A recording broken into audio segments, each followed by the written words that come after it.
Hi students, unit kinematics हम लोग पढ़ रहे हैं मोशन इन ए प्लेन। आज पढ़ेंगे प्रोजेक्टाइल मोशन। देखिए, आप लोग जानते हैं कि अगर कोई भी बॉडी है और वो मोशन में है, तो अगर उसकी वेलोसिटी यानी कि इनिशियल वेलोसिटी के पैरेलल या एंटी पैरेलल अगर एक्सेलरेशन होता है, तो जो वेलोसिटी का मैग्नीट्यूड है केवल वो चेंज होता है, डायरेक्शन में कोई चेंज नहीं होता। जैसे कि अगर एक बॉल है, आप बॉल को आपने ऐसे फेंका अंडर ग्रेविटी, तो आप जानते हैं वेलोसिटी भी इस डायरेक्शन में और जो एक्सीलरेशन ड्यू टू ग्रेविटी है स्मॉल जी, वो भी इसी डायरेक्शन में, तो डायरेक्शन वही रहती है और जो वेलोसिटी का मैग्नीट्यूड है, स्पीड, वो बढ़ती जाती है। अगर उसी बॉल को फेंकते हैं अपवर्ड डायरेक्शन में, तो आप देखिए कि वेलोसिटी ऊपर की तरफ है और जो एक्सीलरेशन है स्मॉल जी, वो वर्टिकल डाउनवर्ड डायरेक्शन में है। तो आप देखते हैं फिर भी यहाँ पर भी ऐसा ही होता है कि जो वेलोसिटी है उसकी डायरेक्शन कोई चेंज नहीं होता, केवल मैग्नीट्यूड कम होता चला जाता है, स्पीड कम होती चली जाती है, अपवर्ड पॉइंट पहुँचती है और फिर नीचे की तरफ आना शुरू हो जाया करती है। तो ये होता है मोशन इन स्ट्रेट लाइन। तब मोशन स्ट्रेट लाइन में होता है कब? अगर इनिशियल वेलोसिटी के पैरेलल या एंटी पैरेलल अगर एक्सेलरेशन है तो motion in a straight line होता है। ये बात ध्यान देने की है। लेकिन अगर इनिशियल वेलोसिटी से डिफरेंट डायरेक्शन में यानी कि पैरेलल या एंटी पैरेलल के अलावा अगर कोई और एंगल है इनिशियल वेलोसिटी और एक्सेलरेशन के बीच में, तो फिर बॉडी जो होती है वो एक प्लेन में मूव करने लगती है। अगर एक बाइक जा रही है, ये एक बाइक जा रही है, अगर वो ब्रेक अप्लाई करता है तो इसकी स्पीड कम हो जाएगी, एक्सीलरेटर करता है तो इसकी स्पीड बढ़ जाती है। Okay, motion in straight line. अब ये जा रहा है ऐसे और कोई यहाँ पर एक रोप बांध के खींच ले उसको, तो वो ऐसे मुड़ जाएगा, मोशन इन ए प्लेन हो जाएगा। मोशन इन ए प्लेन का सबसे अच्छा जो एग्जाम्पल है वो है प्रोजेक्टाइल मोशन।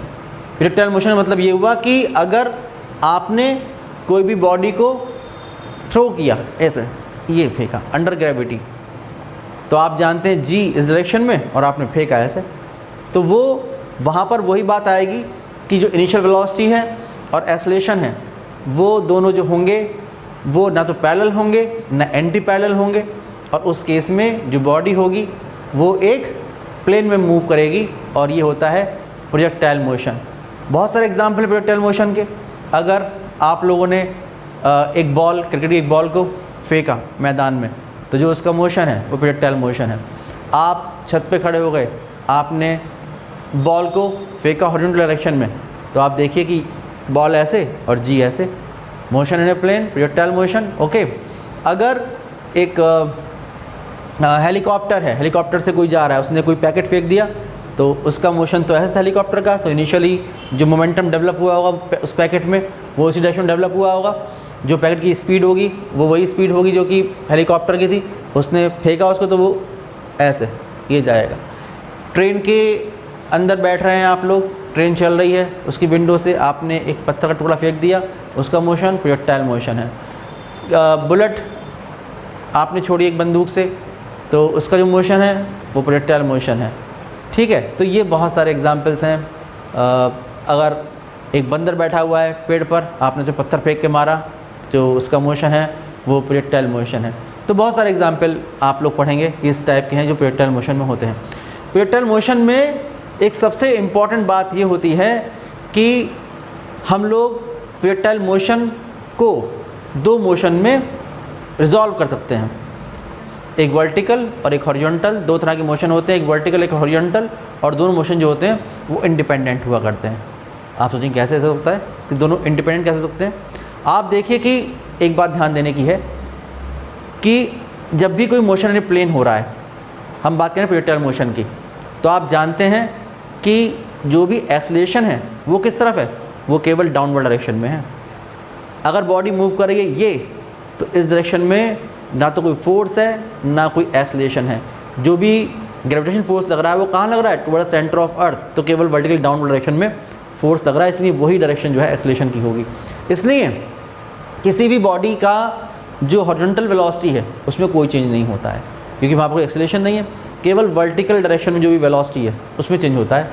एग्जाम्पल देखिए बताऊँ आप लोगों को कि अगर ये हुआ कि ये एक टॉवर था, ये एक टॉवर है और इस टॉवर से आपने एक बॉल को फेंका, इस तरह से ये बॉल जा रही है, तो आप देखेंगे इसकी जो इनिशियल वेलोसिटी है, ये वेलोसिटी v1 इस डायरेक्शन में, और कुछ टाइम बाद देखा आपने यहाँ पर, तो आप देखेंगे जो v2 होगी वो इस डायरेक्शन में होगी ना, इस डायरेक्शन में। अब अगर आप निकालना चाहते हैं v2 minus v1, final velocity minus initial velocity, तो आप लोगों को जो मेथड बताया गया था वो ध्यान होगा कि आप लोग क्या करेंगे, पहले v1 बनाएंगे, ये आपने बनाया v1, ये है वेक्टर v1, इसी पॉइंट से मैंने ये v2 यहाँ पर बना दिया, ये बना दिया v2, दोनों वेक्टर को एक ही पॉइंट से स्टार्ट किया, ध्यान होगा आप लोगों को। तो किस तरह से निकालते हैं चेंज इन वेलोसिटी, तो दोनों के जो एरो हेड्स हैं उनको ज्वाइन करते हैं और जिसमें सबट्रैक्ट कर रहे हैं उस तरफ एरो लगाते हैं, तो ये लगाया आपने एरो, तो ये आएगा change in velocity delta v vector is equal to v2 vector minus v1 vector. तो आप देख रहे हैं कि ये डायरेक्शन आ रही है और आप जानते हैं कि ये डायरेक्शन जो होती है काहे की होती है, एक्सेलरेशन ड्यू टू ग्रेविटी की होती है। तो आप देख रहे हैं कि जो चेंज इन वेलोसिटी होगी वो उसी डायरेक्शन में होगी जिस डायरेक्शन में एक्सेलरेशन है, अदरवाइज कोई भी वेलोसिटी चेंज जो होगा वो इस डायरेक्शन में नहीं होगा। जो चेंज इन वेलोसिटी आएगी वो हमेशा उसी डायरेक्शन में आएगी जिस डायरेक्शन में एक्सेलरेशन हो रहा है, क्योंकि इधर की तरफ कोई भी एक्सेलरेशन नहीं है, इसलिए कोई भी कंपोनेंट इसका इस तरफ या इस तरफ नहीं आएगा। देखिए एक एग्जांपल मैं आपको और बता रहा हूँ, उससे बात क्लियर हो जाएगी। वो एग्जांपल ये है देखिए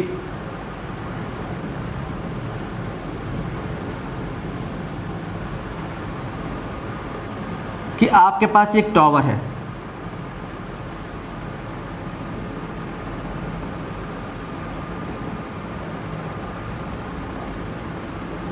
ये एक टॉवर है और ये अर्थ सरफेस है। अब यहाँ से दो बॉल आपके पास है, आपने एक बॉल को लिया और फ्री फॉल करा दिया उसका। जब फ्री फॉल हुआ तो ये रेस्ट से, पोजीशन ऑफ रेस्ट से ये आई और यहाँ पर गिर गई। ओके, सेकंड बॉल आपके पास है, ये सेकंड बॉल आपके पास है और आपने इसको इसी टॉवर से खड़े होके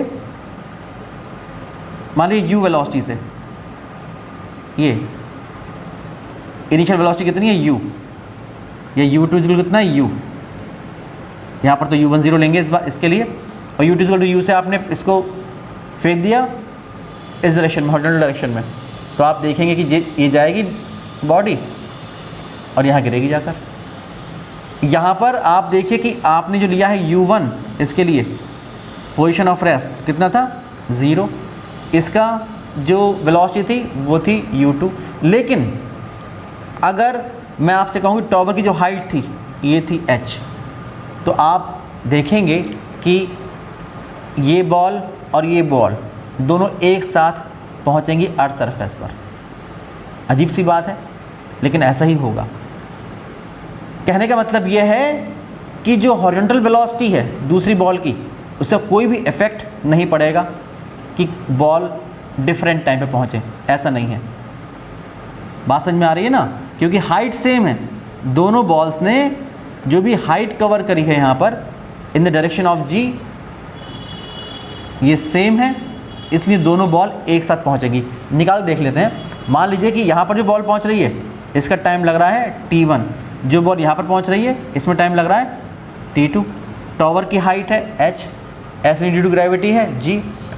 आप जानते हैं कि अगर कोई भी बॉल है और आपने उसको फ्री फॉल कर दिया है, जब आपने फ्री फॉल कर दिया तो क्योंकि उसकी वेलोसिटी 0 है इसलिए उसके दो कंपोनेंट होते हैं, वर्टिकल एंड हॉरिजॉन्टल। मैंने बताया था इन दोनों कंपोनेंट में आपको डिवाइड कर लेना चाहिए, वो दोनों ही 0 होंगे। इसका जो ux1 होगा वो भी 0 और जो uy1 होगा ये भी 0। इसके बारे में बात करेंगे, हॉरिजॉन्टल से कितना एंगल बन रहा है इसका, ये एंगल बन रहा है थीटा 0, इधर फेंका आप लोगों ने। तो अगर U2 कंपोनेंट आप करेंगे तो आप देखिए U2 के दो कंपोनेंट होंगे, एक कंपोनेंट तो होगा इस डायरेक्शन में x कंपोनेंट, एक कंपोनेंट होगा इस डायरेक्शन में ये y कंपोनेंट होगा। जो ये कंपोनेंट होगा, ये वाला component in the horizontal direction, ये होगा ux2 is equal to u2 cos 0, और u2 की वैल्यू u cos 0 1, तो ये होगा u। और जो y2 होगा इस डायरेक्शन में, जो ये कंपोनेंट होगा y2 is equal to u2 sin 0, और sin 0 0 होता है तो u into 0 is equal to 0, तो ये कंपोनेंट जो होगा ये 0 होगा। अब आप लोग देखिए कर सकते हैं, समझ सकते हैं। अब आप देखिए, पहले हम बात कर रहे हैं पहले for first ball, for first ball मैंने बताया कि हम लोग दोनों मोशन के लिए अलग अलग बात करेंगे, पहले वर्टिकल के लिए फिर हॉरिजॉन्टल के लिए। आप लिखेंगे कि for vertical motion, for vertical motion from second equation of motion s is equal to ut plus half at square, ये इक्वेशन आप लोग यूज़ कर रहे हैं। अब s कितनी हाइट है इसकी, तो h, इस तरफ इनिशियल वेलोसिटी कितनी है, तो y1, टाइम कितना लग रहा है t1 प्लस 1/2, कितना एक्सेलरेशन है तो g, और टाइम लग रहा है t1 का होल स्क्वायर, ये आपने लिख लिया। आप देखिए कि h is equal to y1 कितना है 0 into t1 plus half g into t1 square, तो ये टर्म 0 हो जाएगा, तो हो जाएगा h is equal to half g into t1 square, तो t1 square is equal to 2h upon g, तो जो टाइम लगेगा t1 ये होगा under root 2h upon g, ये टाइम लगेगा फर्स्ट बॉल को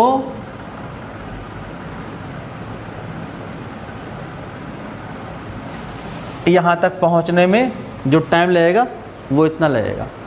अगर आपसे कहा जाए कि आपने तो बॉल को ऐसे गिरा दिया ना, ये फ्री फॉल है, कितनी हॉरिजॉन्टल डिस्टेंस कवर करेगी, तो आप निकाल सकते हैं। आप लिखेंगे कि फॉर हॉरिजॉन्टल मोशन, अब बात कर रहे हैं फॉर हॉरिजॉन्टल मोशन, फिर से सेकंड इक्वेशन मोशन से, from second equation of motion s is equal to ut plus half at square. मान लीजिए कि डिस्टेंस कवर करिए, ये है r1, यहाँ से लेके जो भी डिस्टेंस इसने कवर करी होगी ये वाली, ये मान लीजिए रेंज है r1, तो ये डिस्टेंस आप लिखेंगे कितनी r1। इस तरफ जो वेलोसिटी होगी, ये कंपोनेंट वेलोसिटी कितना होगा ux1 into time t1 plus half acceleration in this direction into t1 square, तो r1 is equal to you कितना है 0 इंटू t1 प्लस 1/2, कितना एक्सलेशन इस डायरेक्शन में है, तो कोई भी नहीं है, 0 इंटू t1 स्क्वायर, तो r1 कितना आएगा 0।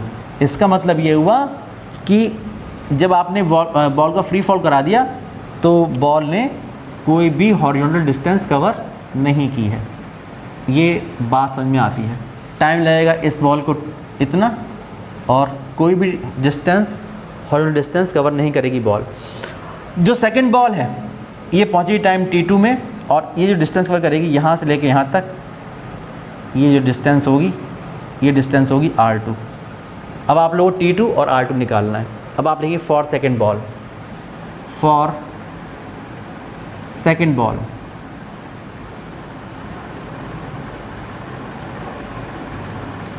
पहले फॉर वर्टिकल मोशन इसकी बात कर रहे हैं, बॉल यहाँ थी, यहाँ पहुँच गई, कितनी डिस्टेंस कवर करी vertical, h।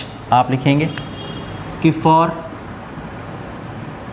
Vertical motion from second equation of motion, इसकी हम लोग बात करेंगे। आप लिखेंगे s is equal to u t plus half a t square. तो मैंने बताया यहाँ बॉल थी, यहाँ पहुँच गई, जो डिस्टेंस कवर करी है इसने इन वर्टिकल डायरेक्शन वो कितनी है, h। तो h इज इक्वल टू इस तरफ जो इसकी वेलोसिटी है u/2 कितनी है, 0 लिखने, फिर भी u/2 टाइम लग रहा है t2 प्लस 1/2। इस तरफ जो एक्सेलरेशन है वो कितना है, g इंटू टाइम लग रहा है t2 का होल स्क्वायर। तो h is equal to this is 0 into t2 plus half g into t two square, ये टर्म 0 हो जाएगा। h is equal to half g into t two square, तो t2 square is equal to 2h upon g, तो time लगेगा t2 is equal to under root 2h upon g, इतना time लगेगा।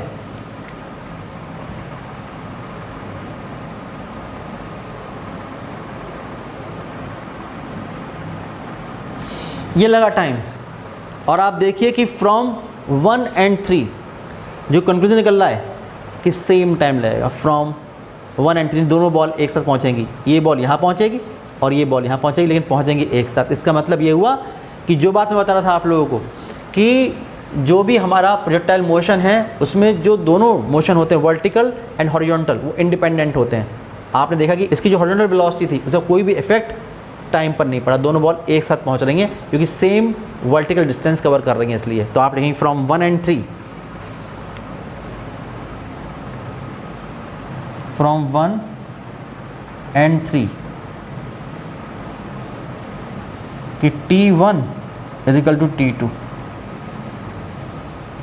यानी same time एक साथ पहुंचेंगी अर्थ सरफेस पर।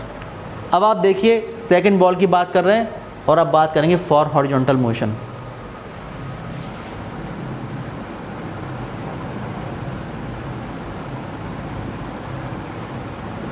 For horizontal motion of second ball इसकी बात कर रहे हैं। फिर से अब हम लोग सेकंड इक्वेशन ऑफ मोशन लगाएंगे। यहाँ पर आप लिखेंगे from second equation of motion s is equal to u t plus half a t square. अब आप देखिए ये डिस्टेंस कवर करी है इसने इन हॉरिजॉन्टल डायरेक्शन कितनी, r2 which is called range r2। इस तरफ जो वेलोसिटी है इसकी कितनी है, ux2 टाइम कितना लग रहा है t2 plus 1/2। Acceleration in this direction यानी कि acceleration in x direction ax into t two square.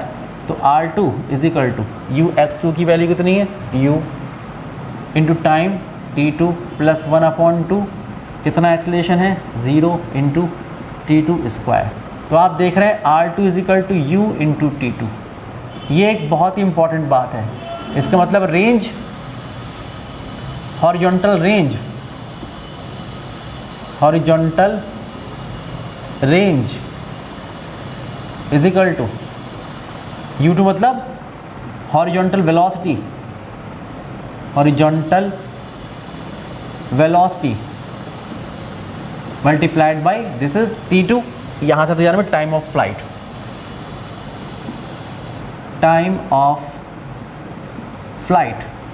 ये एक बहुत ही इंपॉर्टेंट बात है, आप लोग इसको बार बार यूज़ करेंगे। आप देखेंगे जब भी हम बात करेंगे हॉरिजॉन्टल मोशन की तो इस रिलेशन को बार बार फॉलो करना होगा आप लोगों को। फ़िलहाल यहाँ से अगर आप देखें तो यहाँ से आप कितनी रेंज इसने कवर की है वो निकाल सकते हैं। r2 is equal to u की वैल्यू u है और t2 की value √2h upon g, √2h upon g. अगर ये सब बातें आप लोगों को पता हैं, अगर आपको पता है कि कोई बॉल कितनी हॉरिजॉन्टल स्पीड से आपने फेंकी है यहाँ से, जितनी ज़्यादा हॉरिजॉन्टल स्पीड होगी उतनी दूर तक पहुँचेगी, आप देख रहे हैं। और कितनी हाइट है और जी की वैल्यू पता है, तो हम रेंज निकाल सकते हैं कि ये जो सेकंड बॉल होगी जिसको आपने फेंका है इस तरह से, वो कितनी डिस्टेंस कवर करेगी इन हॉरिजॉन्टल डायरेक्शन। तो यहाँ से बात क्लियर हो जाती है कि जो दोनों मोशन होते हैं, वर्टिकल एंड हॉरिजॉन्टल मोशन, वो इंडिपेंडेंट हुआ करते हैं, कोई भी मोशन एक दूसरे को इन्फ्लुएंस नहीं करता है, ठीक है। अब बहुत ही इंपॉर्टेंट आगे हम लोग बात करने वाले हैं कि path of projectile is always parabolic. ये प्रूव करने वाले हैं, path of projectile is always parabolic. आप लोगों ने पढ़ रखा है कि अगर स्ट्रेट लाइन की बात कर रहे हैं तो स्ट्रेट लाइन की इक्वेशन होती है y = mx + c। कोई इस तरह की इक्वेशन मिल रही है तो इसका मतलब ये वो स्ट्रेट लाइन को रिप्रेजेंट करती है। आप जानते हैं x² + y = a², this is equation of circle. अगर इस तरह की इक्वेशन मिल रही है तो सर्किल को रिप्रेजेंट कर रही है। एक कब होता है पैराबोला? पैराबोला की इक्वेशन y² = 4ax ये होती है। जो दो वेरिएबल हैं x और y में, अगर एक में जो पावर है अगर वो 1 पावर है और दूसरे में 2 पावर है, ठीक है ना, तो ये पैराबोला को रिप्रेजेंट करती है। तो हम लोग देख रहे हैं कि path of projectile is always parabolic. इसका मतलब क्या हुआ? इसका मतलब ये हुआ कि अगर यहाँ पर ये अर्थ सरफेस, आपने यहाँ पर ग्रेविटी किस तरफ है? ग्रेविटी है excellent due to gravity g downward direction में, और आपने यहाँ पर ऐसे कोई चीज़ फेंक दी, ज़मीन से फेंकी तो जाएगी इस पाथ पर। तो आप देखेंगे कि यहाँ से कोई आप चीज़ फेंकोगे तो वो इस पाथ को कवर करती है। ये पॉइंट ऑफ प्रोजेक्शन है। आपने किसी चीज़ को फेंका तो उसकी इनिशियल वेलोसिटी कितनी होगी? u। ये एंगल कितना होगा? थीटा। जो कंपोनेंट आप लोग करोगे u के, वो दो कंपोनेंट होते हैं, आप जानते हैं। एक कंपोनेंट इस तरफ होता है और एक कंपोनेंट इस तरफ होता है। ये पॉइंट ऑफ प्रोजेक्शन। तो जो ये कंपोनेंट होता है ये होता है हॉरिजॉन्टल कंपोनेंट ऑफ वेलोसिटी। तो u x से रिप्रेजेंट करते हैं, ये हो जाएगा u cos थीटा। और ये कंपोनेंट जो होता है this is called vertical component. ये वाला कंपोनेंट जो होगा दिस कंपोनेंट, ये होगा u y = u sin theta, ये होता है। अब मान लीजिए कि O से लेके P तक बॉडी पहुंचती है। यहाँ पर आप देखेंगे तो कोऑर्डिनेट कितने हैं उसके? 0,0। यहाँ पर पहुँचती है तो मान लीजिए कोऑर्डिनेट कितने होगा इसके? x, y। इसका मतलब ये हुआ कि जब बॉडी यहाँ से यहाँ पहुँचेगी तो O से लेके और यहाँ तक, इस पॉइंट तक जो डिस्टेंस कवर करी बॉडी ने, ये डिस्टेंस कितनी है? ये डिस्टेंस है x इन हॉरिजॉन्टल डायरेक्शन, और इन वर्टिकल डायरेक्शन जो डिस्टेंस कवर करी है ये है y। तभी तो ये यहाँ कोऑर्डिनेट x, y आए हैं। तो हम देख रहे हैं कि पाथ कौन सा है? ये पाथ। हम इस पाथ की बात कर रहे हैं, बाकी पाथ को भी हम कंसिडर नहीं कर रहे हैं। तो आप देखेंगे जो ये कर्व पाथ आ रहा है, क्या ये पैराबोलिक पाथ है? आप ये देखेंगे। तो इसको करने का तरीका यही है कि हम लोग पहले ये काम करें कि वर्टिकल मोशन और हॉरिजॉन्टल मोशन इन दोनों को अलग अलग सॉल्व कर लें और इसमें से टाइम को एलिमिनेट कर दें। तो जो इक्वेशन आएगी इस पाथ की, जिसको हम ट्रैजेक्टरी कहते हैं, उसमें देखेंगे कि क्या जो x और y निकल के आएंगे, जो दो वेरिएबल, इसमें लीनियर इक्वेशन किस में है और क्वाड्रेटिक किस में है, किस में पावर 1 है, किस में पावर 2 है। अगर ऐसी कोई इक्वेशन आती है जो किसी भी एक वेरिएबल में जिसकी पावर 1 होगी और दूसरे में पावर 2 होगी, तो वो पैराबोलिक पाथ को रिप्रेजेंट करेगी। तो प्रूव हो जाएगा कि path of projectile is always parabolic. तो देखते हैं, आप देखिए, आपने कंपोनेंट कर ही दिए। यहाँ पर जो भी वेलोसिटी थी, अगर किसी भी बॉडी को हम हॉरिजॉन्टल से थीटा एंगल पर प्रोजेक्ट करते हैं विद इनिशियल वेलोसिटी u, तो उसके जो कंपोनेंट होंगे, जो कंपोनेंट होगा हॉरिजॉन्टल कंपोनेंट ये होगा ux, u cos theta, and vertical component होगा uy = u sin थीटा। ठीक है भाई।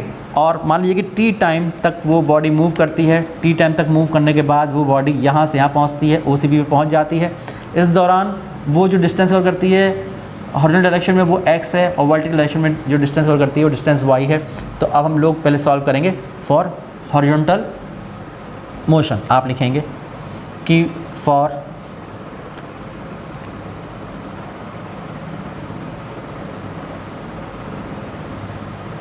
Horizontal motion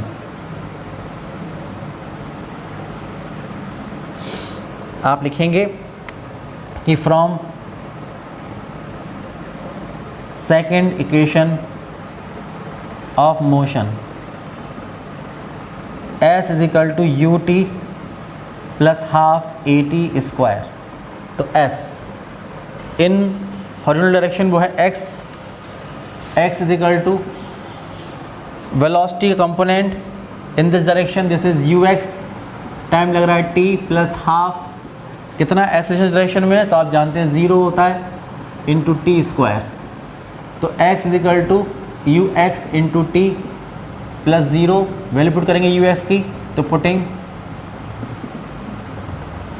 you x is equal to u cos theta, तो यहाँ से हो जाएगा x is equal to u cos theta into t, t को एलिमिनेट करना है, टी को वैल्यू निकालिए, टी इज इक्वल टू हो जाएगा x upon u cos theta, equation number 1। अब आप लोग सॉल्व करेंगे इस मोशन के लिए। बॉडी यहाँ से फेंकी, कहाँ पहुँची, यहाँ, तो जो डिस्टेंस कवर करी इसने वर्टिकल, ये है y, तो आप लिखेंगे for vertical motion, for vertical motion again from second equation of motion, again from second equation of motion S is equal to ut plus half at square। जो vertical distance है ये S, कितनी है इस case में y is equal to this is the vertical component of velocity, this is uy, time लग रहा है t प्लस 1/2। अब आप देखिए बॉडी जा रही है ऊपर और एक्सेलरेशन है डाउनवर्ड डायरेक्शन में, इसलिए माइनस का g इंटू टी स्क्वायर। ठीक है ना, बात समझ में आ रही होगी। माइनस जी इसलिए बॉडी का मोशन अपवर्ड डायरेक्शन में और acceleration due to gravity downward direction में, इसलिए तो y is equal to u y की जगह पर u sine theta into t minus half g t square, ये हो जाएगा। Putting value of t from 1, putting value of t from 1 we get, तो हो जाएगा y is equal to u sine theta, t की जगह लिखेंगे x upon u cos theta, okay, minus half g t की जगह x upon u cos theta, इसका whole square, u से u कैंसिल, तो y is equal to sine upon cos tan theta multiplied by x minus 1/2g minus 1/2g upon u square cos square theta into x square. ये निकल के आ रही है इस trick, जो हमारा पाथ है, जो जिसको हम ट्रेजेक्टरी कहते हैं, इस पाथ की equation. Okay, this is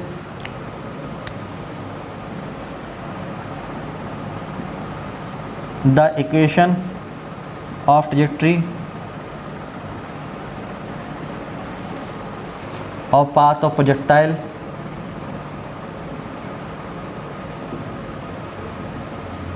which is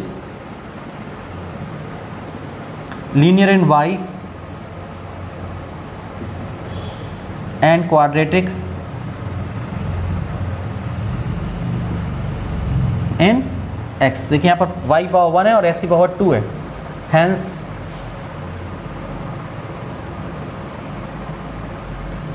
represents parabola। So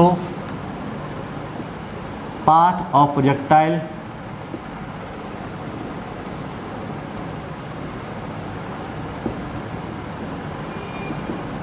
is parabolic. इस तरह से आप इसको प्रूव कर सकते हैं।